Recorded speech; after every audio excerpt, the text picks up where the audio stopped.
Good evening, everyone. I'm Cameron Enchev. Mobile, Alabama feels like a second home to the Red Wolves, but each year A-State has played a different MAC team in the GoDaddy Bowl. This year's team?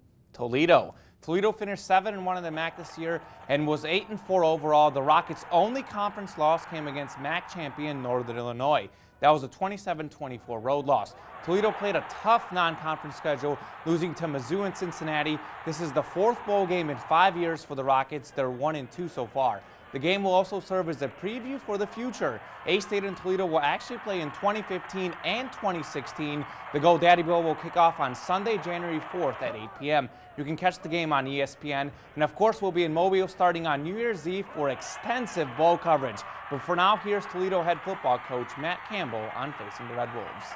I know they've got tradition. You know, they've played in this game now. I think going into the last 4 years will be the fourth year in a row that they've played in this football game. So I think they'll certainly have the experience of knowing what to expect and how to play in it. But you know, I've got the utmost respect for the tradition of their football program. Really good football team. Got some very explosive players. The Razorbacks will play in the Texas Bowl against Texas on December 29th. Kickoff is set for 8 p.m. You can catch the game on ESPN. Both teams finished 6-6 in the regular season, but they are battle-tested, with Arkansas losing to the likes of Alabama and Mississippi State, while Texas lost to Baylor and TCU. First-year head coach and Batesville native Charlie Strong led the Longhorns to a 5-4 record in the Big 12. Here's Coach Bielema on the matchup. For me, I don't think it could be any better. You know, I think it has a great time slot, exposure, opportunity to play anytime any of these bowls.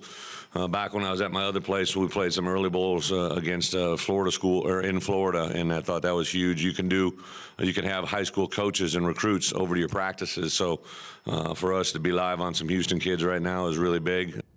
More college football talk. Arkansas Athletic Director Jeff Long and his college football playoff committee had to choose between 3 teams for the 4th and final playoff spot. Needless to say, the Big 12 Conference was not happy.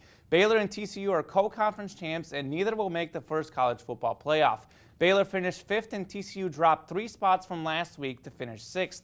Following a 59-0 win in the Big Ten Championship over Wisconsin, Ohio State moves into the number 4 spot and will play SEC champ and number 1 Alabama on New Year's Day. The Pac-12 champ Oregon takes on the ACC and defending national champ Florida State in the other semifinal. The championship game will be played on January 12th.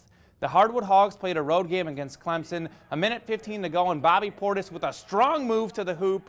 Hogs up 6. Portis had 18 points. But the lead wouldn't last. 15 seconds left, and Rashad Madden turns it over. Clemson comes back the other way, and a lob to Jerron Blossom Game. What a name. And he ties the game. In overtime, 10 seconds left, Hogs down 3. Michael Qualls throws up a forced 3 and misses. Clemson wins 68-65. The Grizzlies hosted the Heat. A great night for John Lure, who drains this 3. He had 20 points off the bench. More bench production came from Beno Udrih. He had 6 assists, and how about this crazy shot? Shot clock winding down, throws it up. You bet, a perfect switch. Memphis snaps a 2-game losing streak and goes to 16-4 with a 103-87 win over Miami. On the high school football, Wynn played Pulaski Academy last night in the 5A state championship. Seniors Ross Trail and Zach Morris combined for 2 touchdowns. Senior DeAndre McGill also added 3 sacks. Morris also made this interception here in the second. He would go in for what he thought was a 97-yard pick 6, but it would be called back because of a block in the back penalty.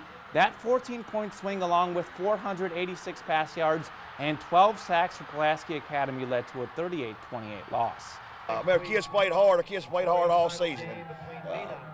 You know, we've got a great crowd here from Wynn, great representation of our town, our community. You know, proud of these kids. We just didn't get it done tonight. And Jesse, that puts an end to our high school football coverage. A lot of great support from all the Region 8 teams. I certainly had a lot of fun covering it. Oh, definitely. And you were saying that Wynn had way more supporters. Yes, way more fans there. The Wynn community really came out. Yeah, well, that's always great to see. Absolutely. All right, thanks, Common, and make sure to stay with us. We'll be right back.